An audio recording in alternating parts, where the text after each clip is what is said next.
Team India captain Rohit Sharma, vice captain Hardik Pandya మధ్య విభేదాలు తారస్థాయికి చేరినట్లు తెలుస్తోంది.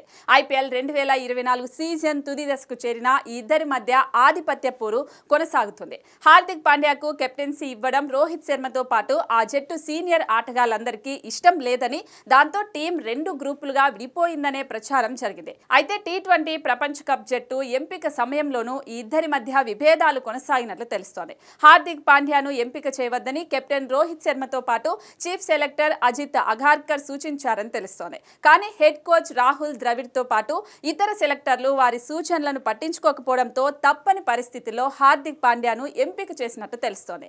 అంతేకాకుండా టీ20 ప్రపంచ కప్ అనంతరం రోహిత్ శర్మ పొట్టి ఫార్మేట్ కు రిటైర్మెంట్ కూడా ప్రకటిస్తాడని పేర్కొంది. ప్రత్యామ్నాయ ఆటగాడు లేకనే హార్దిక్ పాండ్యాను జట్టులోకి తీసుకున్నామని అజిత్ అగార్కర్ సైతం టీం ప్రకటన సందర్భంగా మీడియాకు చెప్పాడు. ఇక ముంబై ఇండియన్స్ నుంచి 4 ఆటగాళ్లు టీ20 ప్రపంచ కప్ కు ఎంపికయ్యారు. రోహిత్ శర్మ, హార్దిక్ పాండ్యా, సూర్యకుమార్ యాదవ్, జస్ప్రీత్ బుమ్రా ప్రపంచ కప్ కు ఎంపిక చేసిన 15 మంది జట్టులో చోటు దక్కించుకున్న విషయం తెలిసిందే. జూన్ 1 నుంచి 29 వరకు అగ్రరాజ్యం అమెరికాతో పాటు వెస్టిండీస్ వేదికగా టీ20 ప్రపంచ కప్ జరగనుంది.